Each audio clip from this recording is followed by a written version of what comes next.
สบายดีท่านผู้ชมที่เคารพขอต้อนรับบรรดาทานเข้าสู่รายการลาวสั่งสาตร์ท่านผู้ชมมาพบกันในอาทิตย์นี้ทางรายการจะนำเสนอ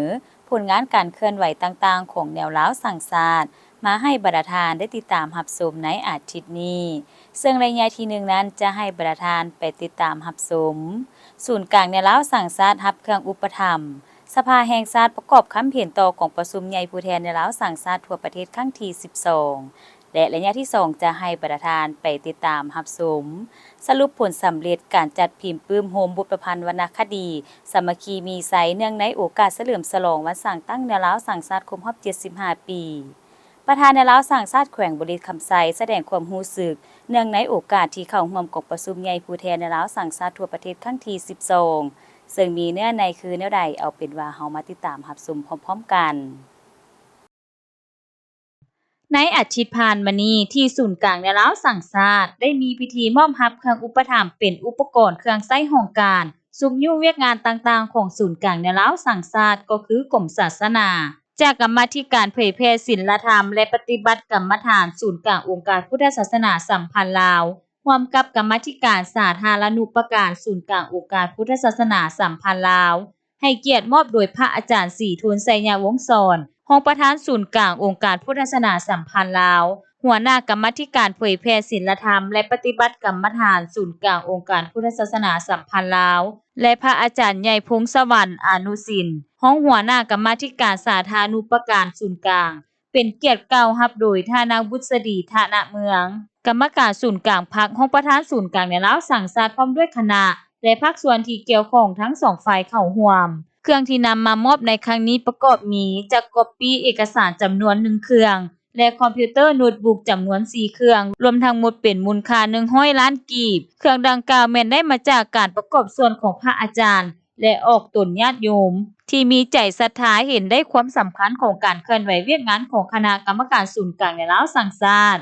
โอกาสนี้ท่านรองประธานศูนย์กลางแนวลาวสั่งชาติได้กล่าวแสดงความรู้บุญคุณขอบใจและย่อมยอชมเชยเป็นอย่างยิ่งมายังพระอาจารย์ใหญ่ที่ได้ปลุกระดมคนขวายแห่งศรัทธาจากศาสนิกชน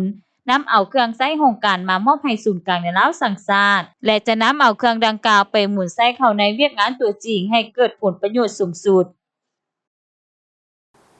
และต่อไปจะให้ประธานไปติดตามรับชม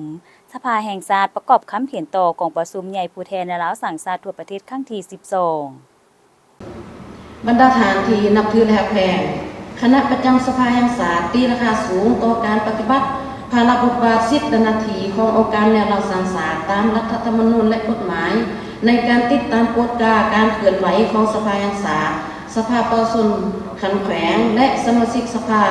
ซึ่งแสดงออกในกองประชุมสมัยสามัญประจำปีของสภาแห่งชาติและสภาประชาชนแขวงองค์การแนวเราสั่งสาตได้ตั้งหน้าสาพันธ์นักรบเก่าและองค์การจัดตั้งมหาชนขันศูนย์กลางคืนเสนอบทประกอบคำเห็นต่อการเคลื่อนไหวเวียกงานของสภาแห่งชาติสภาประชาชนขันแขวงและสมาชิกสภาดังกล่าวตามที่ได้ระบุไว้ในมาตรา7ของรัฐธรรมนูญแห่งสปป.ลาวและกฎหมายของแต่ละองค์การด้วยความรับผิดชอบสูงและสร้างสรรค์ตลอดระยะ5 ปีที่ผ่านมาคณะประจำสภาแห่งชาติได้มอบหมายให้กรรมาธิการบรรดาเผ่าเป็นเสนาธิการประสานสมทบโดยกงกับศูนย์การในเราสั่งสาตโดยได้ร่วมกันปรับปรุงกลไกการประสานงานระหว่างคณะประจำสภาแห่งชาติและคณะประจำศูนย์การในเราสั่งสาตโดยเฉพาะได้ปรับปรุงขอตกลงว่าโดยการพัวพันระหว่าง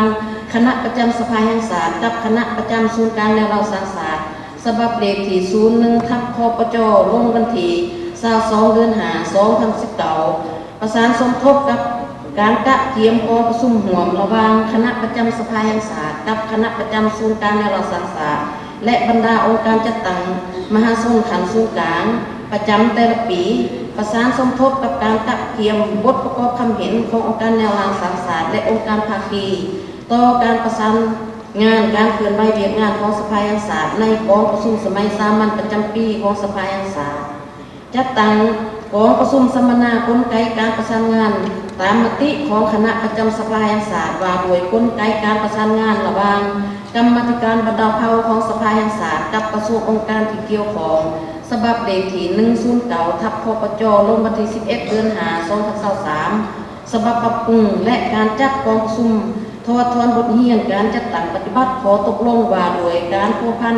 ระหว่างคณะประจำสภาแห่งศาสตร์กับคณะประจำศูนย์กลางแนวเราสังศาสตร์ฉบับเลขที่01ทับคปจลงที่22เดือน2019นอกจากนี้ยังได้จัดกองประชุมคณะวิชาการของกรรมาธิการบรรดาเผ่าลงเขื่อนไว้เฮ็ดเบียบและจัดกองประชุมปรึกษาหรือพัวพันประสานงานกับศูนย์กลางในเราสังศาสตร์และบรรดาองค์การจัดตั้งมหาชนคันศูนย์กลางเซ็นพบปะปรึกษาหรือกับศูนย์กลางในเราสังศาสตร์เกี่ยวกับการเผยแพร่เสื่อมซึมสื่อเอิญของชนเผ่าและการแก้ไขปรากฏการณ์ย้อนถอกทางศาสนาท่านผู้ชมเนื้อไหนจากทางรายการของพวกเรายังบ่หมดเพียงเท่านี้ตอนนี้เราไปพักผ่อนกันก่อนแล้วจึงเข้ามาพบกันต่อองค์การแนวลาวสร้างชาติยามใดก็เสริมขยายมูลเสื้อความสามัคคีทั่วปวงชนลาวบรรดาเผ่าเพื่อเป็นกำลังแห่งสร้างรวมเข้าในภารกิจปกปักรักษาและสร้างสรรค์พัฒนาประเทศชาติท่านผู้ชมเข้ามาพบกันระยะนี้ก็เป็นระยะที่2ของทางรายการแล้วจึงจะให้บรรดาทานไปติดตามรับชมสรุปผลสำเร็จการจัดพิมพ์ปื้มโฮมบุพพันธ์วรรณคดี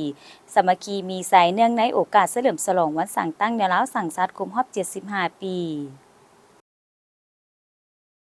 สรุปผลสำเร็จการจัดพิมพ์ปื้มโฮมบทประพันธ์วรรณคดีสามัคคีมีไสเนื่องในโอกาสเฉลิมฉลองวันสั่งตั้งแนวลาวสังชาติครบรอบ75ปีกองประชุมดังกล่าวจัดขึ้นโดยอนุกรรมการโฆษณาขบวนการเฉลิมฉลองวันสั่งตั้งแนวลาวสังชาติครบรอบ75ปีโดยมีท่านดร.นางอินทร์วรรณแก้วบุญพันธ์รองประธานศูนย์กลางแนวลาวสังชาติบประจำการเป็นเกียรติเข้าร่วมมีท่านนางแพงพันธ์บุภาพรคณะประจำศูนย์กลางแนวลาวสังชาติหัวหน้ากลุ่มโฆษณาศูนย์กลางแนวลาวสังชาติท่านท้องใบโพธิศาสตร์ประธานสมาคมนักประพันธ์ลาวพร้อมนี้มีบรรดาท่านคณะที่ปรึกษาเวียกงานขนขวายประชาชนของศูนย์กลางแนวลาวสังชาติบรรดานักเขียนนักประพันธ์ตั้งหน้าบรรดากลุ่มของศูนย์กลางแนวลาวสังชาติและพนักงานที่เกี่ยวข้องเข้าร่วมในอาทิตย์ผ่านมานี้ที่ศูนย์กลางแนวลาวสังชาติกองประชุมได้รับฟังบทสรุปย่อในการตีราคารอบด้านในขบวนการจัดพิมพ์ปื้มโฮมบทประพันธ์วรรณคดีสามัคคีมีไส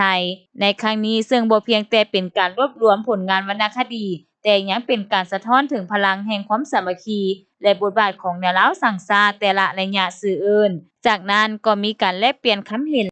และรับฟังความเห็นโอ้ล้มจากรองประธานบประจำการศูนย์กลางแนวลาวสังชาติปึ้มดังกล่าวได้ถ่ายทอดคุณค่าด้านประวัติศาสตร์วัฒนธรรมและความรักชาติผ่านผลงานของนักประพันธ์ลาวซึ่งเป็นการปลูกจิตสำนึกให้สังคมเห็นคุณค่าของความสามัคคีและการมีส่วนร่วมในการพัฒนาประเทศชาติโดยผ่านเนื้อใน3ประเภทบทเป็นต้นกับก่อนเรื่องสั้นและบทบันทึกโดยการร่วมมีกับสมาคมนักประพันธ์ลาวและได้รับการสนับสนุนจำนวนหนึ่งจากสังคมพร้อมกันนี้คณะรับผิดชอบยังได้มอบใบย่อมย่อสรรเสริญให้แก่บรรดานักประพันธ์ที่มีส่วนร่วมในการเขียนผลงานในครั้งนี้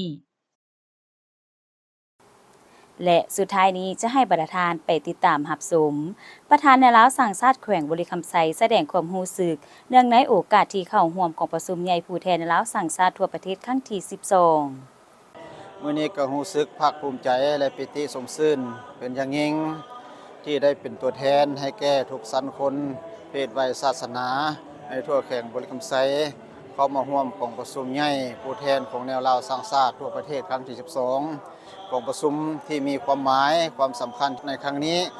ซึ่งได้ยกให้เห็นผลงานใน5ปีผ่านมาที่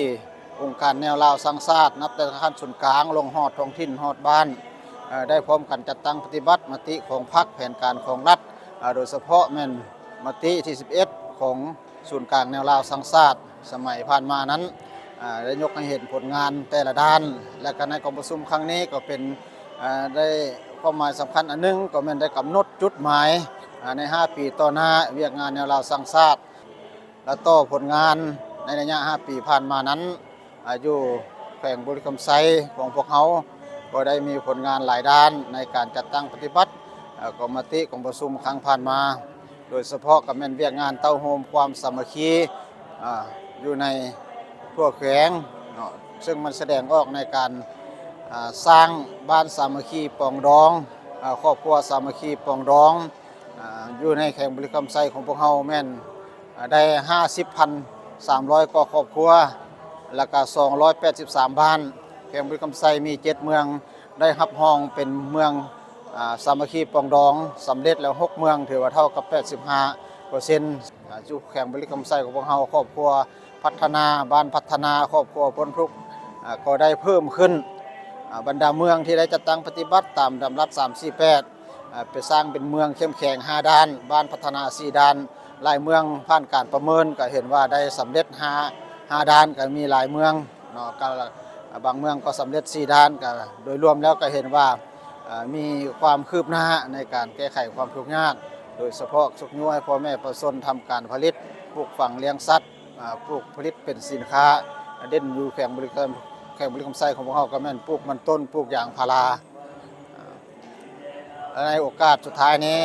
ข้าพเจ้าก็ขอฝากให้บรรดาพ่อแม่ประชาชนทุกสันคนเพศวัยพวกเราจะได้พร้อมกันนำเอาแผนพัฒนาเวียกงานองค์การแนวราวสร้างชาติและมติของประชุมครั้งนี้ไปจัดตั้งปฏิบัติหันเป็นทิศทางแผนการโครงการในการจัดตั้งปฏิบัติให้ปรากฏผลเป็นจริงในแต่ละก้าวร่วมแรงร่วมใจกันสามัคคีกันอย่างแน่นแฟ้นเพื่อพร้อมกันเข้าร่วมกระบวนการพัฒนาและสร้างสรรค์ประเทศของพวกเขาให้นับเจริญก้าวหน้าขึ้นไปเรื่อยๆ ท่านผู้ชมที่บรรดาทานได้ติดตามรับชมผ่านไปทางหมดนั้นก็คือผลงานการเคลื่อนไหวต่างๆของแนวล้าวสังสาสตร์ที่ทางรายการได้นำมาเสนอให้บรรดาทานได้ติดตามรับชมในอาทิตย์นี้เวลาก็ใกล้จะหมดลงแล้วถ้าหากบรรดาทานยังสนใจหรืออยากตำหนิติชมต่างๆก็สามารถโทรศัพท์มาได้ที่หมายเลข0212189966หรือหมายเลขที่แสดงอยู่ถึงหน้าจอนี้ทางรายการยินดีเอาคำตำหนิติชมของบรรดาทานไปปรับปรุงรายการของพวกเราให้ดีขึ้น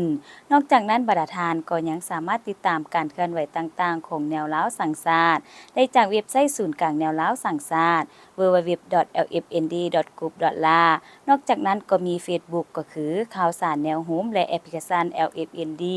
สำหรับมื้อนี้พิธีกรพร้อมด้วยทีมงานล้าวสังสาสตร์ต้องขอลาทานผู้ชมไปก่อนไว้พบกันใหม่ในอาทิตย์หน้าวันและเวลาอันเดียวกันสำหรับมื้อนี้กล่าวคำว่าสบายดี